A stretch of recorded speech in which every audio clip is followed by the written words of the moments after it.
A very good morning to all of you. This is Abhilasha Nahata, your political science teacher. So class, today we all are going to continue our chapter number 6 of your book, Indian Constitution at Work. And we will continue our chapter, and today we will discuss about the appointment of judges. In our last class, we discussed about the independence of judiciary. Why do we need an independent judiciary? After that, uh, uh, how judiciary functions independently. After that, we have seen the who appoint who appoints the judges, और उसके बाद उनका tenure कितना होता है, 65 years तक का उनकी कोई टेन्योर फिक्स नहीं है. जो रिटायरमेंट की एज क्या है, 65 ईयर्स तक वो क्या कर सकते हैं, वो वर्क कर सकते हैं. एक्सपीरियंस क्या होना चाहिए उनको एज अ लॉयर, ठीक है, उनका एक्सपीरियंस होना चाहिए. अगर सुप्रीम कोर्ट के जज हैं तो उनको 5 ईयर्स का हाई कोर्ट का एक्सपीरियंस या 10 साल का हाई कोर्ट में एज अ लॉयर का क्या होना चाहिए, उनको एक्सपीरियंस होना चाहिए. ठीक है. जजेस को अपॉइंट कौन कर सकता है? A person must have experience as a lawyer.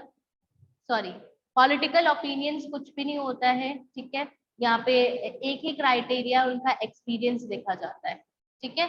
Fix tenure है उनका. सैलरी भी सिक्योर, जो फाइनेंशियली भी इंडिपेंडेंट है, इनकी जो सैलरी आती है कंसोलिडेटेड फंड्स ऑफ इंडिया से आती है. ठीक है. ऐसा नहीं है कि लेजिस्लेचर से क्लियर होगी इनकी सैलरी या एग्जीक्यूटिव क्लियर करेगी, ऐसा नहीं होता है. कंसोलिडेटेड फंड जो है, कंसोलिडेटेड फंड ऑफ इंडिया, वहां से डायरेक्टली इनकी सैलरी आती है.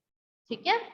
नेक्स्ट है पर्सनल क्रिटिसिज्म से इम्यून है. अगर इनके कोई भी किसी भी लॉ को या किसी भी डिसीजन को कोई अगर डिसओबे करता है तो ये कि कंटेंट ऑफ कोर्ट लगा सकते हैं. कंटेंट ऑफ कोर्ट का मतलब क्या होता है? A person who disobeys a court order, then उनपे एक चार्ज लगता है जिसको हम कंटेंट ऑफ कोर्ट बोलते हैं. ठीक है.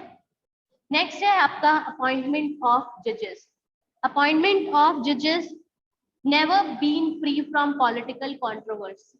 Obviously, politically बहुत important organ है. सबसे one of, you can say, most important organ of the government. Guardian बोला जाता है कॉन्स्टिट्यूशन का.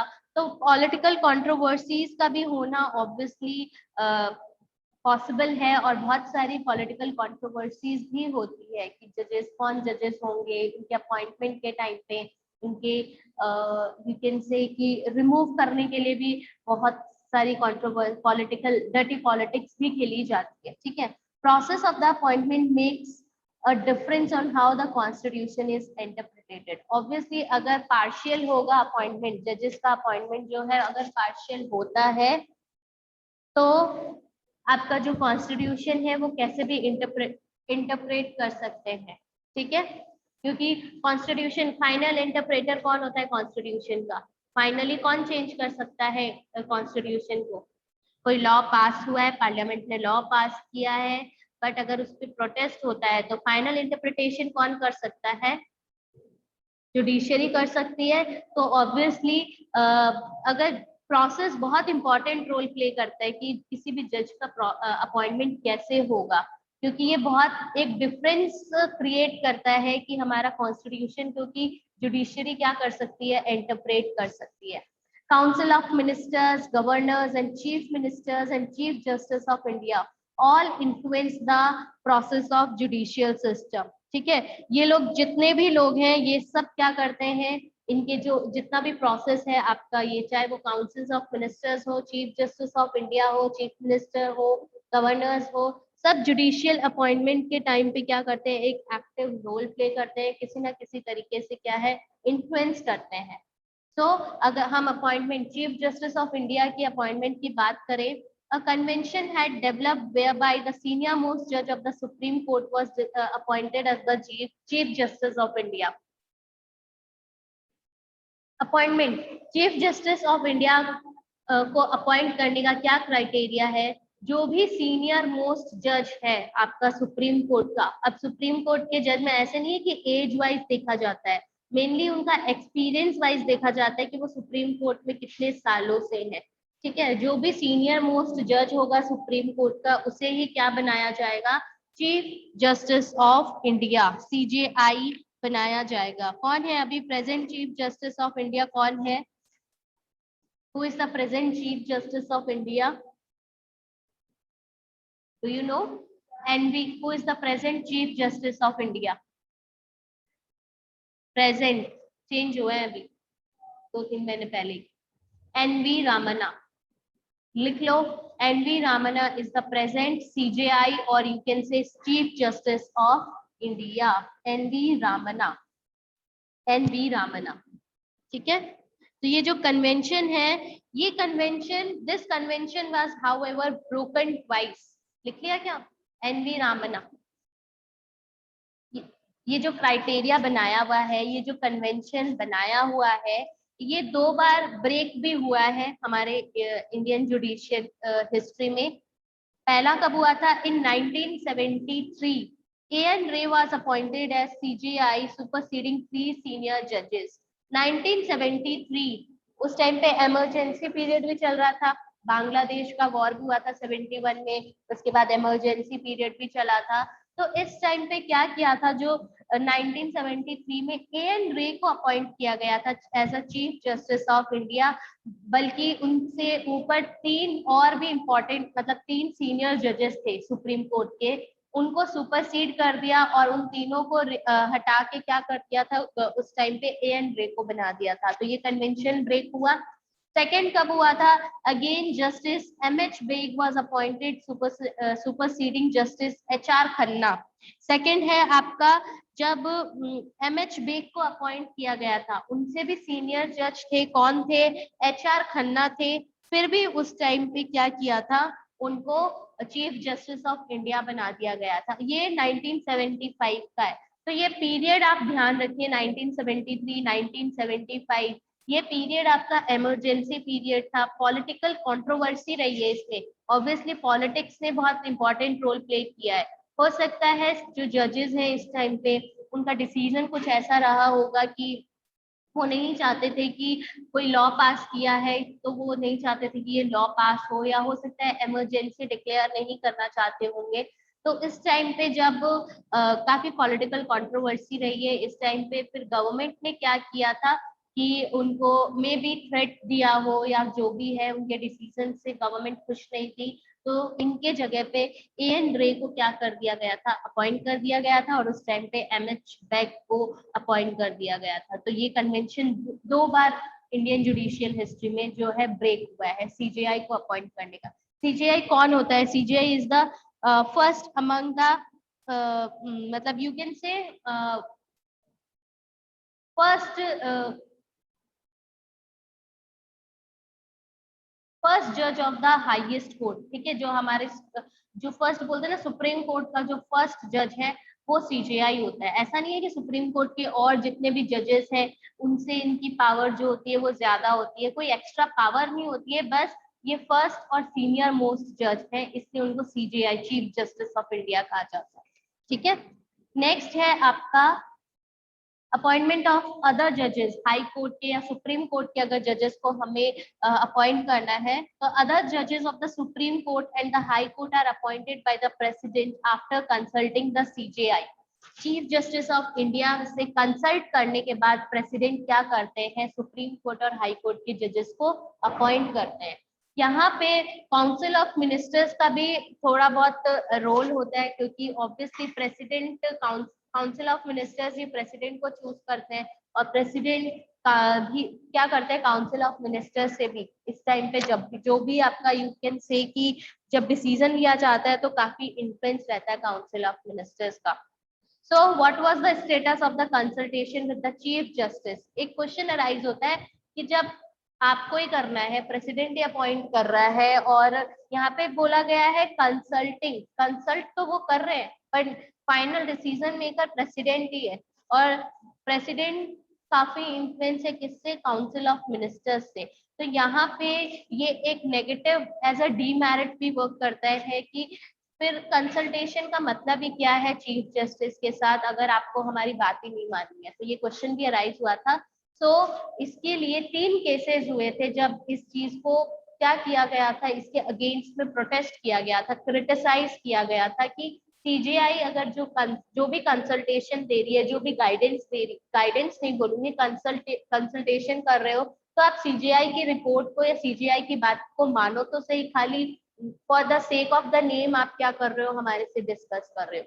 तो देखिए, interpretation by the Supreme Court in various judgment between 1982 to 1998, 1982 से 1998 में ये जो मैटर है 3 बार सुप्रीम कोर्ट में इसमें इंटरप्रिटेशन की थी।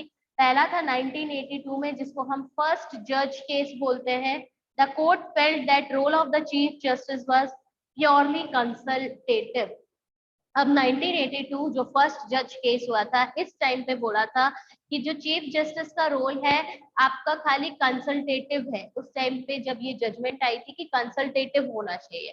फिर 1993 में सेकंड जज केस हुआ, कंसल्टेशन टू कॉन्करेंस। कॉन्करेंस का मतलब कि जो भी ओपिनियंस है सीजीआई की, उसको फॉलो करना चाहिए, ओपिनियंस मस्ट बी फॉलोड। देखिए, कंसल्टेशन टू कॉन्करेंस आपके बुक में मेंशन भी किया गया हुआ है। देखिए, finally, then it took view that the opinion of the chief justice must be followed by the president. I will send you this ppt, तो आपको पता चल जाएगा, कुछ चीजें एक्स्ट्रा है इसमें, ठीक है।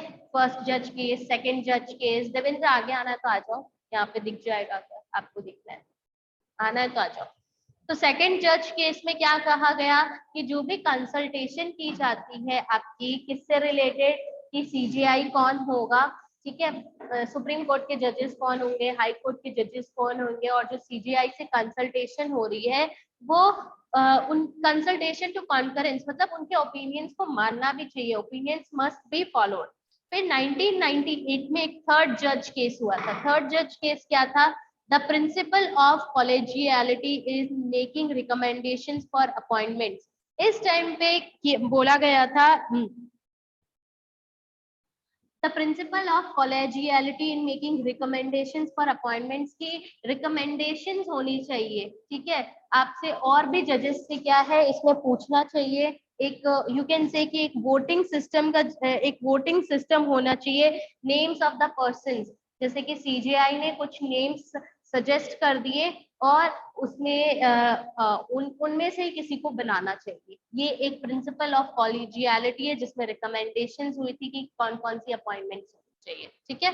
So the chief justice should recommend names of persons to be appointed in consultation with 4 senior most जजेस ऑफ द कोर्ट। जो सीजीआई होंगे, सीजीआई के बाद उनसे भी 4 जो सीनियर मोस्ट जजेस हैं, सीजीआई के बाद जो 4 सीनियर मोस्ट जजेस हैं, उनके साथ कंसल्ट करके चीफ जस्टिस ऑफ इंडिया क्या करेंगे, जो सुप्रीम कोर्ट और हाई कोर्ट के अदर जजेस हैं उनके नेम को रेफर करेंगे, उनके नेम को सजेस्ट करेंगे, रिकमेंड करेंगे प्रेसिडेंट, ठीक है। नेक्स्ट है रिमूवल ऑफ जजेस, ये भी इंपॉर्टेंट है।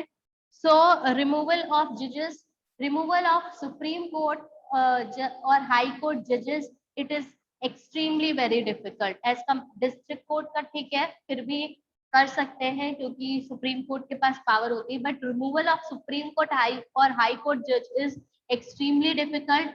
It can be removed only on the ground of proven misbehavior or incapacity. बस ये 2 ही रीजन है जिसके लिए उनको रिमूव कर सकते हैं। एक तो प्रूवन मिसबिहेवियर की कोई मिसबिहेव किया हो, या फिर इनकैपेसिटी की वो उस लेवल को, उस जो भी सीट है उनकी जज की, उसको वो क्या कर रहे हैं, उसको संभाल नहीं पा रहे हैं, केपेबल डिसीजंस नहीं दे पा रहे हैं। और ये आर्टिकल 124 में मेंशन किया गया है, लिख लो, this is given on article proven misbehaviour और incapacity. Article 24, it is mentioned under article 24 clause 4 में मेंशन किया गया है, आर्टिकल ओनली 24, आर्टिकल 24, ठीक है। किस बेसिस पे रिमूव कर सकते हैं? प्रूवन मिसबिहेवियर और इनकैपेसिटी। प्रूवन मिसबिहेवियर और बोलो incapacity. So a motion containing the charges against the judge must be approved by special majority in both houses of the parliament. Special majority पढ़ा था हमने, क्या होता है special majority? It refers to the majority of 2/3 members present and voting supported by over 50% of the total strength of the house. ठीक है, 2/3 majority क्या होनी चाहिए? प्रेजेंट और वोटिंग, 2/3 तो प्रेजेंट और वोट करेंगे, पर उसमें भी 50% टोटल जितने भी, सपोज लोकसभा में कितने हैं टोटल 543 मेंबर्स है ना, उसमें से 50% 2/3 अगर सपोज 500 मेंबर भी प्रेजेंट है, फिर भी उनको क्या है 272 वोट्स की जरूरत होती है, मिनिमम 272 वोट्स होने चाहिए आपके, ठीक है। सो स्पेशल मेजोरिटी, अगर कोई भी चार्ज लगता है सुप्रीम कोर्ट के या हाई कोर्ट के जज पे उनके अगेंस्ट में, तो ये स्पेशल मेजोरिटी से अप्रूव होना चाहिए। और रिमूवल ऑफ जजेस, यही ओनली डिस्कशन है जुडिशरी सिस्टम में, जुडिशरी सिस्टम का जो लेजिस्लेचर में डिबेट कर सकते हैं, बाकी अपॉइंटमेंट कैसा होना चाहिए, कब होना चाहिए, कैसे करना है, उनसे रिलेटेड कोई भी डिस्कशन जो है सुप्रीम कोर्ट के लेजिस्लेचर में, पार्लियामेंट में नहीं होता है। It should also be noted that while in making appointments, the executive plays a crucial role. The legislature has the powers of removal. अब देखिए, अपॉइंटमेंट के टाइम पे कौन सा ऑर्गन इंपॉर्टेंट है? एग्जीक्यूटिव कौन अपॉइंट करता है? प्रेसिडेंट ऑफ इंडिया अपॉइंट करते हैं, किसके कंसल्टेशन के साथ? किसी भी सुप्रीम कोर्ट या हाई कोर्ट के जज को अपॉइंट करना है तो कौन अपॉइंट करता है? प्रेसिडेंट। प्रेसिडेंट कौन है? एग्जीक्यूटिव है, ठीक है, एग्जीक्यूटिव ऑर्गन में आते हैं president. CJI, CJI chief justice of India, ठीक है, या फिर काउंसिल ऑफ मिनिस्टर्स बोल दीजिए। तो इस टाइम पे जो मेन अपॉइंटमेंट के टाइम पे जो काम है वो किसका है? एग्जीक्यूटिव एक इम्पॉर्टेंट रोल प्ले करते हैं। वही लेजिस्लेचर के पास क्या पावर होती है? रिमूव करने की। क्यों रिमूव? वही कर सकते हैं ना, स्पेशल मेजोरिटी, राज्यसभा और लोकसभा की स्पेशल मेजोरिटी होनी चाहिए, तभी उस केस को क्या है डिबेट किया जाएगा लेजिस्लेचर में। और अगर वोटिंग सही 50% से ज्यादा होती है, 2/3 प्रेजेंट एंड वोटिंग, और उसमें भी 272 मेंबर्स इसके अगेंस्ट में बोलते हैं, तब जाके क्या होता है, कोई हाई कोर्ट किया या फिर सुप्रीम कोर्ट का जज रिमूव होता है, ठीक है। तो याद रखना, अपॉइंटमेंट के टाइम जजेस के अपॉइंटमेंट के टाइम क्रूशियल रोल कौन प्ले करता है? एग्जीक्यूटिव। एंड रिमूवल के टाइम पे लेजिस्लेचर, ठीक है। So now it ensured balance of power and independence of the judiciary. If question arises in for the 1 mark, तो आप बोल सकते हो कि how judiciary ensured balance of, how it judiciary said as the balance of power and there is an independent of judiciary, because legislature have the power to remove the judge, while the executive has the power to appoint the judge, ठीक है।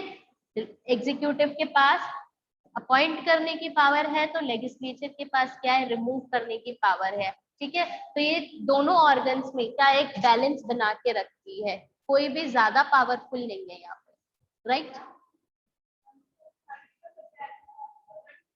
Article 124 article, according to article 124 क्या है? उसमें mention किया गया है कि जजेस ऑफ सुप्रीम कोर्ट और High court can be remove on the ground of proven misbehaviour, ठीक है। कोई मिसबिहेवियर किया है, करप्शन का चार्ज लगा हुआ है उस पे, या फिर कोई यू कैन से कि उसने कोई पार्शियल डिसीजन ले लिया है, या किसी के साथ मिसबिहेव किया है, या इनकैपेसिटी का मतलब कि आप बोल सकते हो कि केपेबल नहीं है वो डिसीजन लेने में, ठीक है। बस इन दो सिचुएशन में आप हाई कोर्ट या सुप्रीम कोर्ट के जज को रिमूव कर सकते हो, ठीक है। नेक्स्ट है, इज एनी जज रिमूव्ड टिल डेट? कोई भी जज क्या अभी तक रिमूव हुआ है? आज तक रिमूव हुआ है? नहीं हुआ है। एक अनसक्सेसफुल अटेम्प्ट जरूर रहा है, unsuccessful attempt to remove a जज। Just look at this picture, this is the picture of justice V Ramaswamy, ठीक है। वी रामास्वामी है, ये पिक्चर है वी रामास्वामी की। 1991 से 1993 में This was the first ever motion to remove a Supreme Court Justice V. Ramaswamy. ठीक है, V. Ramaswamy during his tenure as the Chief Justice of the Punjab and Haryana High Court was accused of misappropriating funds. तो ये जो unsuccessful attempt रहा था 1991 में हुआ था, पहला ऐसा मोशन था जिसे मतलब एक जज को रिमूव करने के लिए justice Ramaswami during his tenure जब पंजाब और हरियाणा हाई कोर्ट के चीफ जस्टिस थे। यू नो ना, पंजाब और हरियाणा एक कॉमन हाई कोर्ट शेयर करते हैं चंडीगढ़ में, चंडीगढ़ हाई कोर्ट, इसलिए यहाँ पे बोला गया है पंजाब एंड हरियाणा के जब वो चीफ जस्टिस थे तो उन पे चार्ज लगा था कि उन्होंने क्या किया है, फंड्स को मिस अप्रोप्रिएटली यूज किया है। मिस अप्रोप्रिएट मतलब कि एक करप्शन मान लीजिए, फंड्स का मतलब कि हेर फेर किया है, ये चार्ज लगा था उन पे। So in 1992, a year after the parliament had started the impeachment proceedings, a high profile inquiry commission consisting of judges of Supreme Court found Justice V. Ramaswamy guilty of willful and gross misuses of office, मतलब कि guilty of willful and gross misuse of office। एक misbehaviour है ना यहाँ पे, तो उन्होंने अपने ऑफिस का क्या है, फायदा उठाया है। ठीक है, उन्होंने अपने सीट का फायदा उठाया है और फंड्स को मिस अप्रोप्रिएटली यूज किया गया है। तो 1992 में ये इम्पीचमेंट प्रोसीडिंग हुई थी। इम्पीचमेंट प्रोसीडिंग किस लिए होती है, किसी प्रेसिडेंट के रिमूविंग के लिए या फिर सुप्रीम कोर्ट या हाई कोर्ट के जज को रिमूव करने के लिए होता है। And moral turpitude by using public funds for private purposes and reckless disregard of statutory rules। turpitude का मतलब होता है misbehavior, moral turpitude कि उन्होंने पब्लिक फंड्स को प्राइवेट पर्पसेस के लिए यूज किया है, उन्होंने डिसरिगार्ड किया है, रूल्स को नहीं माना है, रूल्स को तोड़ा है। तो और कब, जब ये हरियाणा और पंजाब के चीफ जस्टिस थे तब उन्होंने ये वाला इंसिडेंट किया था। So despite this strong indictment, Ramaswamy survived the parliamentary motion recommending removal. The motion recommending his removal got the required 2/3 majority among the members who were present and voting, but the Congress party abstained। abstained का मतलब क्या होता है, मना करना, decline, ठीक है, deny करना from voting in the house, therefore the motion could not get the support of 1/2 of the total strength of the house। ठीक है, ये इतना बड़ा चार्ज लगा था इन पे, पर फिर भी क्या हुआ था, इनको रिमूव नहीं किया गया था क्योंकि जो उस टाइम पे कांग्रेस पार्टी थी, 1991-92 के टाइम पे कांग्रेस पार्टी थी और कांग्रेस पार्टी ने पार्लियामेंट में वोट करने के लिए क्या कर दिया था, मना कर दिया था वोट करने के लिए। तो इस वजह से जो टोटल कितनी 50% मेजोरिटी, 50% वोट्स चाहिए और 2/3 एंड कितने 2/3 प्रेजेंट एंड वोटिंग होना चाहिए, तो 50% उनको मेजोरिटी नहीं मिली थी और इस वजह से वो ये जो पार्लियामेंट्री मोशन था वो अनसक्सेसफुल रहा। ठीक है, एक second. So this is all about today class. Thank you so much for joining the class.